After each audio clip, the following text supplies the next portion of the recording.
Hello, everyone, and thank you for joining me today in answering a question you all sitting in this room have. Why do I fight with my significant other about my child or children? Well, unbeknownst to you, you have something that I have termed the virus. Now, I know what you're thinking. What is that? I want you to stop and think for a moment how defensive you get when the man or woman you are now with disciplines your child. Why do you do this? What makes you start to argue with your now partner over him or her correcting your child? Have you ever heard your now significant other say, "Honey, if it weren't for the kids, we'd get along so well"? Well, all those behaviors are what I have deemed the virus. But what is this virus? This brings us back to the question that all of you want answered. Why do I fight with my significant other about my child or children so much? Let's get into this.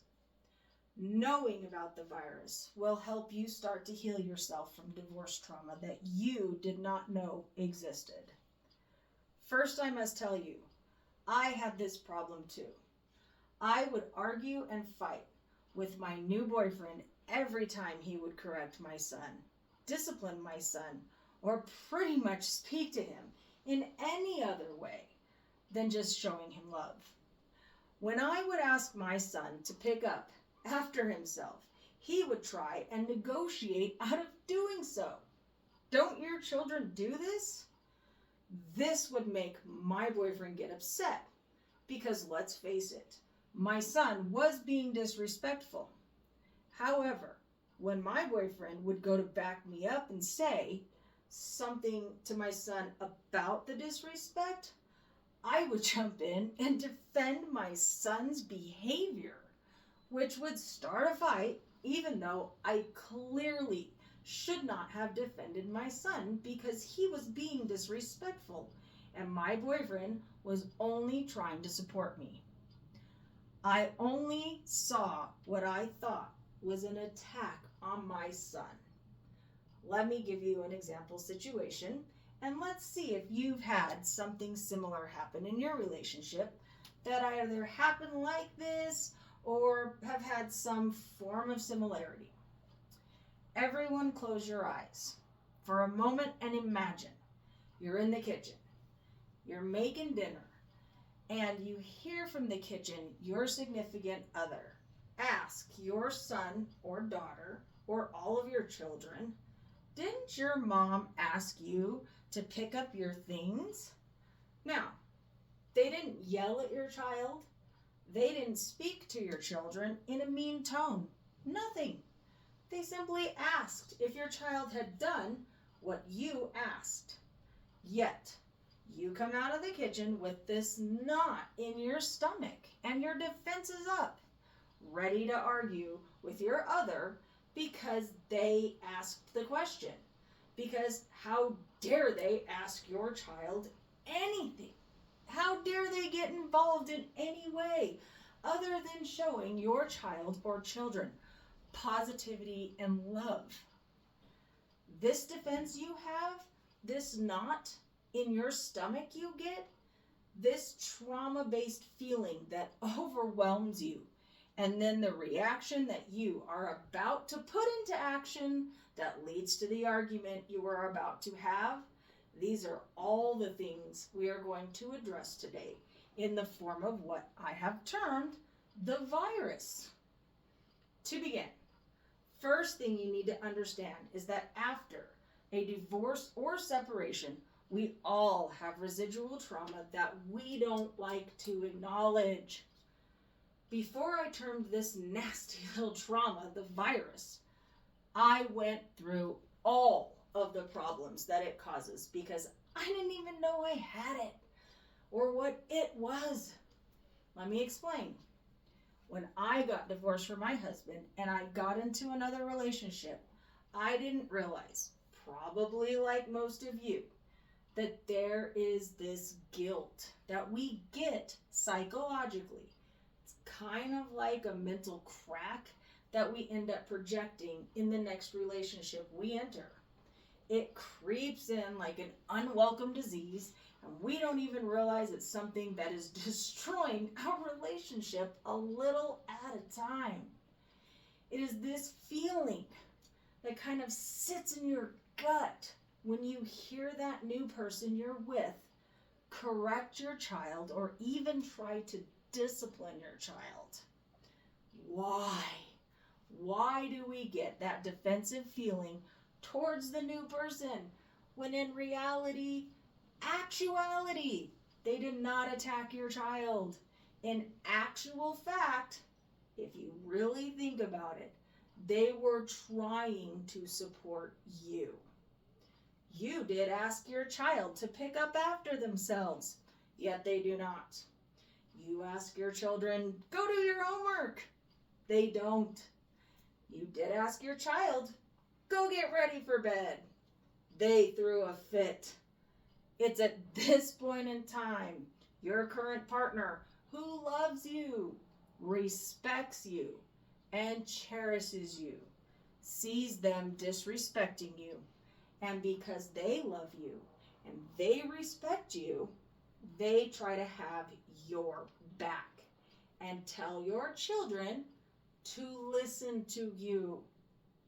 This is where your psychological crack I mentioned earlier comes into play.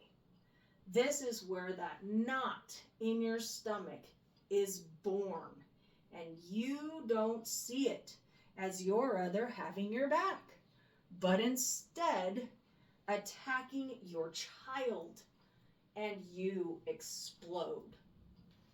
That's the guilt. You feel guilty. Why? You feel guilty about leaving your ex and the pain that you think was your part in hurting your child because you didn't stay with their birth mom or dad. Now wait, I know you're thinking to yourself, I have no guilt. I left for a good reason. And whatever the reason was, it's your reason. But you see, here's where the acknowledgement of this pain, this guilt you have becomes so important, because it's what is causing you to lash out at your new partner. Now that you know you have guilt, let me shine a light on exactly where that lies. You and your ex decided to make the split, but your child saw you and your ex go through the pain of the decision you were making.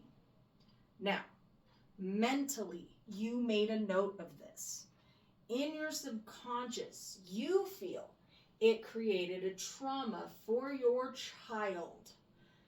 This trauma you, in your mind, believes is gigantic, even though it was a direct trauma to you.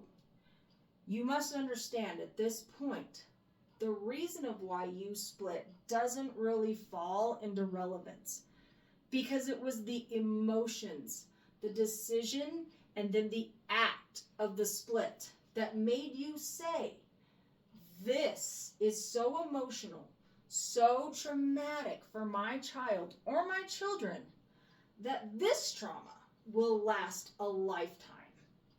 Therefore, they don't need any more stress, any more negativity or trauma in their life, that when you hear anything you deem negative, you put an immediate stop to it. This, however, is your trauma ears hearing what you believe to be negative, when in fact it's not. It's your partner trying to be there for you. Look around. You're sitting in a room full of people that are here for the exact same reason you are. They're all having similar fights with their significant other. They're all experiencing some form of insanity. I've been there. I've watched my friends and my sisters and my brothers and others go through the same pain. Today, you have begun to understand why you get so defensive towards your significant other. We've shined a light on the trauma that you have towards your significant due to the pain and guilt. When my son decided he would push the envelope and be disrespectful after I realized that I had the virus, it was so much easier to stop and think about the facts of my situation and allow someone to have my back instead of arguing about it. In conclusion, now you know. I've made you aware of your virus. Now, each time you're about to get into an argument with your significant other, you will know why you are about to, and you can stop it. Your trauma from splitting from your ex, causing you to defend your children when your significant other goes to back you up and you start an argument. Guilt you have from feeling like you are the cause of some form of trauma to your child. All of these behaviors shed a light on why you are having some of the unnecessary fights with your now significant other when it comes to your biological child or children. The virus is the guilt and the pain you didn't know you had that was slowly chipping away at your current relationship. It is the answer to your beginning question, why do I fight with my significant other about my child or children? Thank you for having me here today.